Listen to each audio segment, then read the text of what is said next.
नमस्कार साथियों, स्वागत है आपका नॉलेज टॉक्स हिंदी में। आज हम एक ऐसे रेलवे ट्रैक की बात करने वाले हैं जो भारतीय अर्थव्यवस्था को बहुत तेजी से आगे ले जा सकता है। ये भारतीय रेलवे के इतिहास में आने वाली अब तक की सबसे बड़ी क्रांति है, जिससे भारत में ट्रेनों का लेट होना 80 से 90% तक कम हो सकता है। ये रेलवे ट्रैक है डेडिकेटेड फ्रेट कॉरिडोर, जिसकी कल्पना पूर्व प्रधानमंत्री अटल बिहारी वाजपेयी ने सदी की शुरुआत में की थी, अब से लगभग 20 साल पहले। और अब 20 सालों के बाद नरेंद्र मोदी सरकार में डेडिकेटेड फ्रेट कॉरिडोर का काम पूरा होते दिखाई भी दे रहा है। तो अब आपका सवाल होगा कि डेडिकेटेड फ्रेट कॉरिडोर की देश में क्यों जरूरत महसूस की गई। दरअसल भारत में पहले से स्थापित छोटी बड़ी कंपनियां और विदेशों से भारत में आई बड़ी बड़ी मल्टीनेशनल कंपनियों से निर्मित सामान एक स्थान से दूसरे स्थान तक ले जाने के लिए और कंपनियों को उनकी जरूरत का कच्चा माल समय से उपलब्ध कराने के लिए भी यह रेलवे कॉरिडोर जरूरी था, क्योंकि दुनिया की मल्टीनेशनल और बड़ी बड़ी कंपनियां भारत में निवेश तभी करती जब कंपनियों को उनकी जरूरत के हिसाब से सुटेबल इंफ्रास्ट्रक्चर मिलता। इसी तरह की और भी अन्य आवश्यकताओं को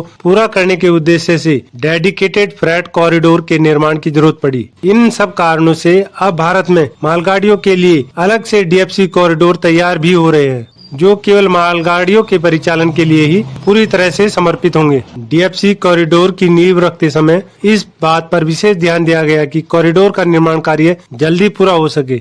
इसके लिए सरकार ने फ्रेट ट्रैक और अन्य बुनियादी ढांचा तैयार करने के लिए अलग से एक कंपनी बनाई, जिसका पूरा नाम है dedicated freight corridor corporation of India. DFC corridor तैयार करने के लिए अलग से कंपनी बनाने की जरूरत इसलिए भी पड़ी क्योंकि ये बहुत ही बड़ी और लंबी परियोजना है। डीएफसी की ये कंपनी भारत के रेल मंत्रालय के अंडर ही काम करती है। डीएफसी के दो भाग हैं, जिनमें से पहला भाग है ईडीएफसी यानी ईस्टर्न डेडिकेटेड फ्रेट कॉरिडोर और दूसरा भाग है डब्ल्यूडीएफसी यानी वेस्टर्न डेडिकेटेड फ्रेट कॉरिडोर। अब पहले बात कर लेते हैं ईडीएफसी की, जो पंजाब राज्य के लुधियाना से होकर हरियाणा, उत्तर प्रदेश, बिहार, झारखंड से होता हुआ पश्चिम बंगाल के दानकुनी तक जाता है, जिसकी कुल लंबाई 1337 किलोमीटर है और वर्तमान में पूरी तरह से बनकर तैयार हो गया है।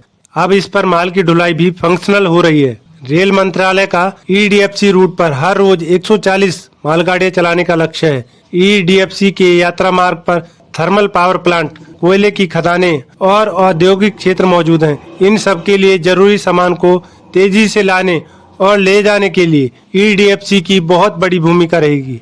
ईडीएफसी के बनने से दिल्ली, उत्तर प्रदेश, हरियाणा और पंजाब के थर्मल पावर प्लांट्स को समय से कोयले की आपूर्ति होने से फायदा होगा। अब बात करते हैं डब्ल्यूडीएफसी यानी वेस्टर्न डेडिकेटेड फ्रेट कॉरिडोर की, जो 1506 किलोमीटर लंबा है और उत्तर प्रदेश के दादरी से शुरू होकर महाराष्ट्र के जवाहरलाल नेहरू पोर्ट तक जाता है। डब्ल्यूडीएफसी देश के 5 राज्यों उत्तर प्रदेश, हरियाणा, राजस्थान, गुजरात और महाराष्ट्र के औद्योगिक गलियारों से होता हुआ देश के प्रमुख बंदरगाहों मुंद्रा और जवाहरलाल नेहरू पोर्ट तक जाता है। डब्ल्यूडीएफसी देश का पहला डबल डेकर कंटेनर ले जाने वाला इलेक्ट्रिक रेल मार्ग है। डब्ल्यूडीएफसी के अगले साल 2024 के मध्य तक पूरी तरह से तैयार होने की संभावना है। अब बात कर लेते हैं मालगाड़ियों की रफ्तार की। तो अब तक देश में मालगाड़ियों की औसत रफ्तार 25 किलोमीटर प्रति घंटे की है, जबकि डेडिकेटेड फ्रेट कॉरिडोर में मालगाड़ियों की अधिकतम रफ्तार 100 किलोमीटर प्रति घंटे की होगी। इसके साथ ही बात करें डीएफसी के भार वहन क्षमता और मालगाड़ियों की लंबाई की, तो अब तक माल ढोने वाले रेलवे ट्रैक की क्षमता